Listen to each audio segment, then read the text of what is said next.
that time, the Lord of the universe, the Supreme Personality of Godhead, who is the well-wisher of all living entities, will descend and kill them, just as Indra smashes the mountains with his thunderbolts. Purport by Srila Prabhupada.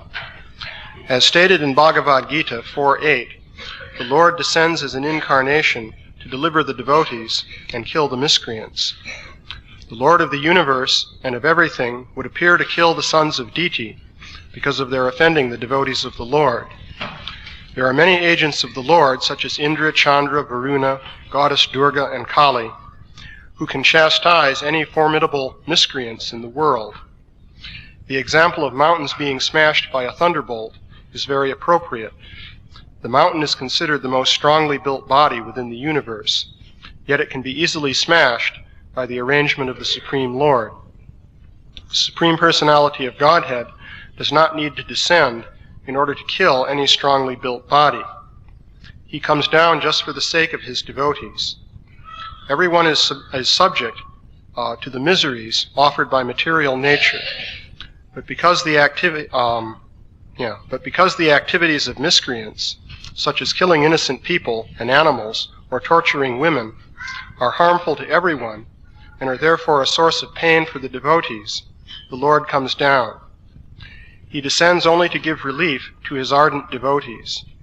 The killing of the miscreant by the Lord is also the mercy of the Lord towards the miscreant, although apparently the Lord takes the side of the devotee. Since the Lord is absolute, there is no difference between his activities of killing the miscreants and favoring the devotees.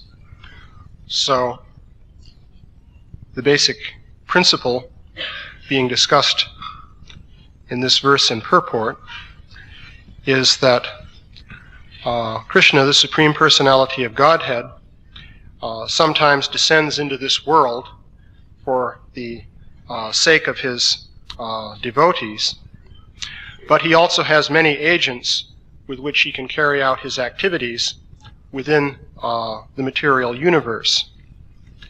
So these agents are described as persons. So you have a cosmological situation in which the universe is created by conscious control on the highest level, and it is inhabited by a hierarchy of beings who are organized to act in the service of the Supreme Personality of Godhead. So this conception of the universe is quite different from the conception that you will hear about if you, say, go to a university and study modern scientific subject matter. There, the basic conception that is presented is that matter is the ultimate basis of reality, and matter transforms automatically according to certain laws, and as a result of an evolutionary process of transformation of matter, personalities are produced in due course of time. Mainly this requires a lot of chemical reactions. So after many chemical reactions occur over billions of years, you have the evolution of persons who can then observe the universe and finally come to an understanding of it. So these are the two contrasting pictures of reality.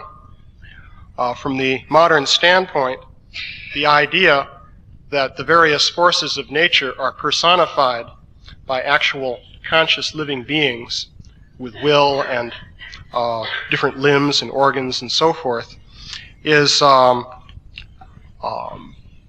very much out of fashion, let us say. It's a concept that does not at all fit into the modern conception of things. Yet, it is possible to draw on both modern scientific ideas and empirical evidence to support this picture of the universe. So I thought I'd just say a few words about that. We don't have too much time for the class today.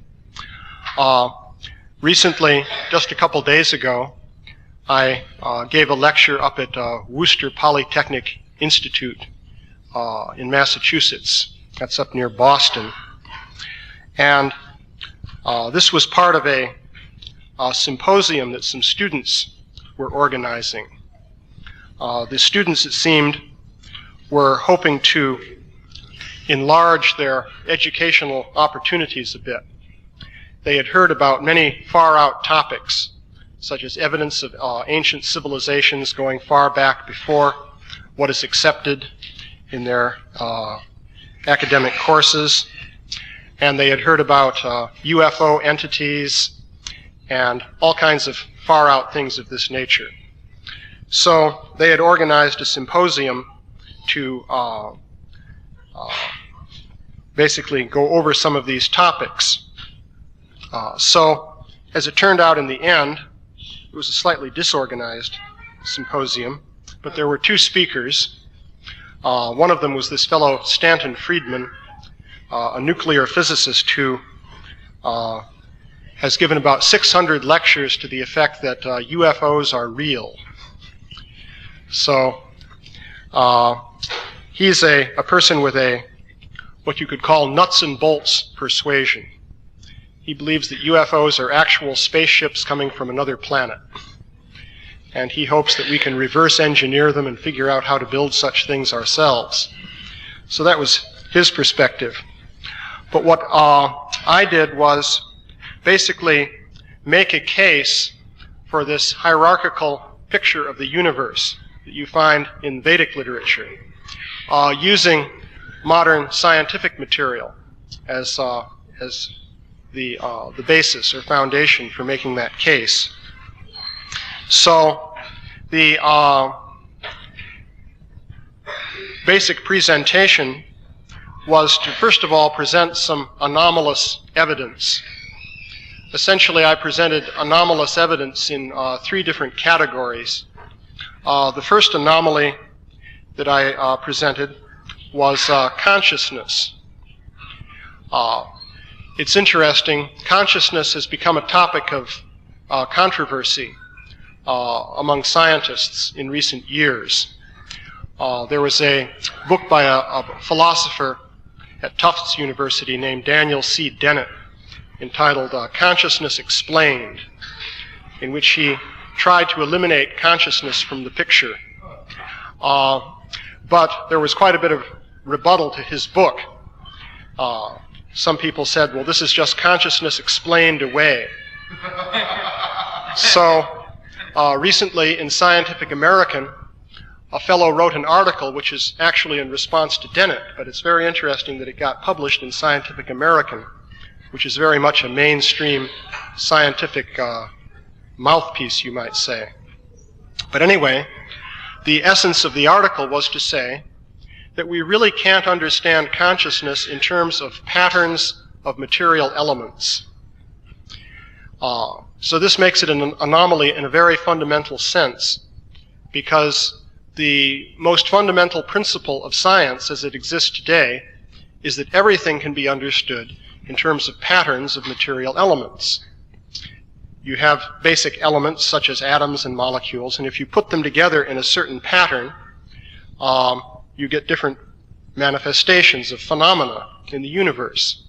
And that's the sum and substance of what exists. So everything can be explained in terms of patterns. But this fellow was arguing in Scientific American that consciousness cannot be explained in terms of patterns. So it's a total anomaly. It just doesn't fit into the picture. So that's one observation.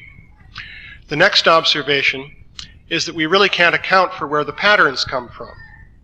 I gave some examples showing how the theory of evolution doesn't work. Scientists will try to account for the very complex patterns you find in living organisms by evolution. But it doesn't work. It is perhaps possible to explain some things by an evolutionary process, but there are many different systems of organs in the body, especially on the molecular level of living cells and so forth, which you can't explain on the basis of evolutionary theory. So that's another anomaly. So Then I touched on the UFO topic, which was very prominent in this symposium.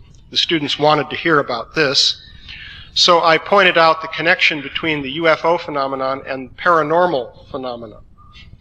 Now, this is something that is not found in the typical university education, but there is a vast body of material concerning what could be called the paranormal.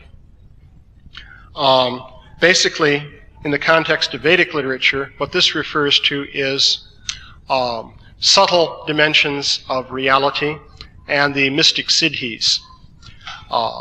Just to give an example, there's something called prapti siddhi.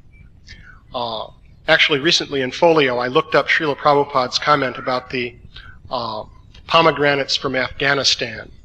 He actually said it. You can find it in Folio, if you like, by looking under pomegranate. I think there are 2 references, and that is one of them. So, anyway, Srila Prabhupada said that a sort of guru or instructor that he had when he was young said that his guru was actually able to use this mystic siddhi called prapti, and he demonstrated it by reaching out and taking some pomegranates from Afghanistan, which then appeared there in the room somewhere in India.